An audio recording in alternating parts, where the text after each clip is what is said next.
I start again. I had started the video, but I had an event which interrupted the flow of my speech. I was saying that I will continue to comment on the daily news, which is the the manifestation of reason. And before I comment on the news, I have three things to say. The first thing is that I feel alive and manly and joyful when I can think, when I can work, when I can solve problems, and when I am under pressure. And I also know that I will be in a position at some moment where the pressure will be too heavy for my shoulders, and that I will collapse under the weight of pressure. I know. But I must be honest with myself and with others. I love thinking and solving problems, and it makes me feel alive. And at this moment, I love feeling alive and manly. Yeah. Second thing, Nietzsche said that the real man wants two things. He wants play and he wants danger. That's why the real man wants woman as the most dangerous plaything. Women are a dangerous thing to play with, and that's why men love women so much, because women bring to men all they need to fulfill their own concept, if I talk like Hegel, to give meaning and joy to their existence by being the source of joy and of trouble. And that's what men seek in women. So I know that I will contradict myself in the future, but as of now, I will assert what I believe to be true. And Nietzsche fell apart under the weight of his own system. Nietzsche was so brilliant and so superhuman that he collapsed under the weight under the weight of his own genius. And that's the famous episode of The Horse, when Nietzsche was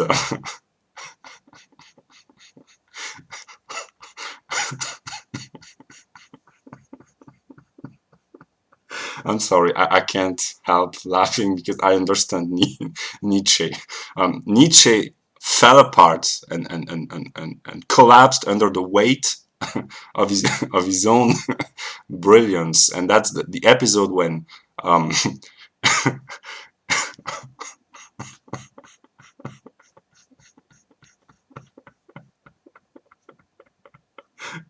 the episode when he became insane by watching I will be honest with myself. I will publish this video knowing that it will come back at me, but I must be ruthlessly honest and I must be true to what I believe. Nietzsche built a system of the superhuman, the overman, and at the end of his life um,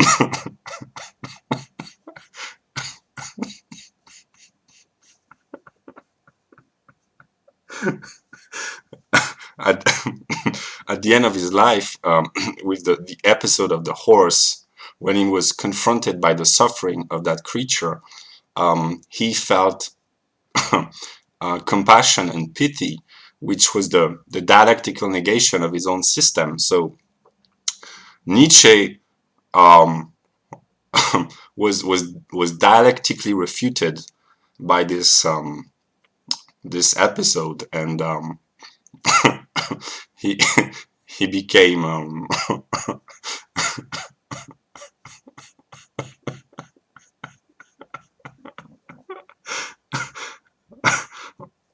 he became insane. I'm sorry that I laugh. It's the more I understand God, the more I laugh, and my laughter are dialectically programmed to occur when I understand profound ideas. So in the end, Nietzsche was refuted. The overman was not tenable as an idea. That's how I interpret the episode of the collapse of Nietzsche and his descent into insanity and madness. So, yeah. Um, and I will continue by asserting as long as I can, while knowing that I will be in a position where I won't be able to, but as long as I can, I will claim, because I know it to be the truth, that God is an infinite intelligence, an absolute intelligence, a genius beyond geniuses. It's so brilliant that we have no words to express the absolute intelligence of this entity that we call God. It's beyond words, and to say absolute or infinite, or it's not enough. It's more than brilliant. It's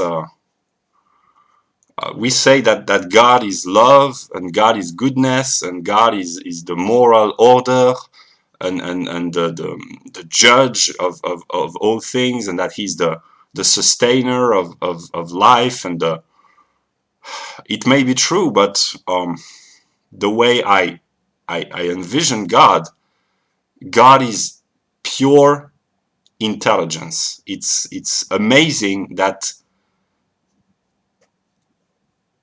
infinite intelligence came out of nothing and brought forth this world of ours, which is a difficult world.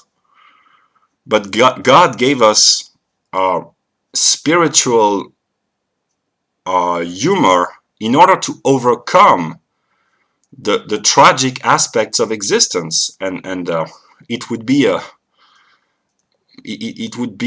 a lack of thankfulness and gratefulness to God not to laugh when we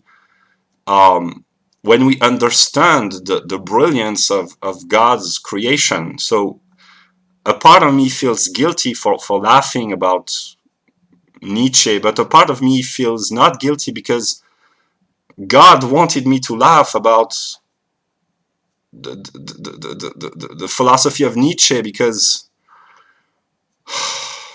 I will stop there, but I will comment the daily news. Surprises in war, tragic and inspiring. Hegel teaches that spirit becomes alive through being torn apart. It is through tragedy that spirit becomes spirit. And we are living through a tragedy. And as of now, I am laughing because I understand many things. And when the more you understand God as a speculative being, the laughter is the result of speculative understanding. So I am laughing while perfectly knowing that soon I will be in a tragic position and that the world will be in a tragic position. But I can't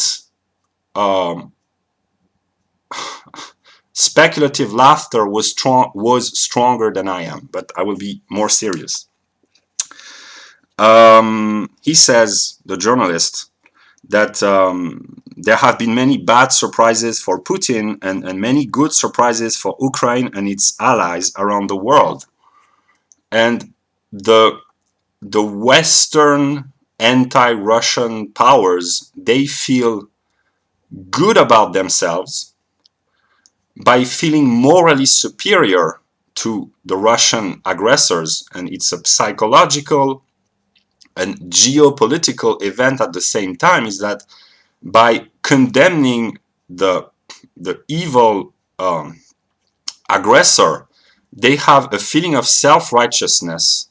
They feel good about themselves, and what they don't realize is that it is the bad Putin and Russia's invasion which enables them to feel so good about themselves, and they feel like virtuous citizens and morally superior beings, and they feel like heroes, and they feel love and the will to assert themselves. And it's a dialectical process. It is how God brings about the positive through the mediation of the negative, because the positive only exists in relation to the negative. Putin was plotting this war, but I have made videos in which I show that it is not Putin, but it is God who plotted the war. And Ukrainians have given Russians a tutorial on fighting and dying for freedom and self-determination. But strictly speaking, the only free agent in the whole universe is God himself. And the only self-determined, autonomous, self-initiating process is God. And the whole of creation is the result of God's initial self-will and assertion of his own freedom by setting determinations within pure being or pure nothing, which is the beginning of Hegel's logic. And from this initial primordial will to assert freedom out of nothing, everything else logically flows from this primordial act of the will. And God can only recover his own freedom by coming back into himself, by recognizing creation as the act of his own free will. And God must recognize himself in mankind and in nature, and men, human beings, must recognize God within themselves. And that is what is happening with the growth of a worldwide consciousness. And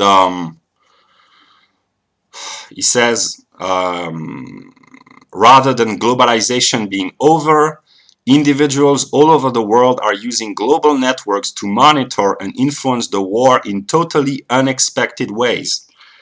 This self-organizing process of world consciousness becoming conscious of itself by uniting against a common threat. People are sharing knowledge on the internet. They are self-organizing without having the consciousness of it, but it is a process by introducing the negativity through Vladimir Putin and the Russian aggression.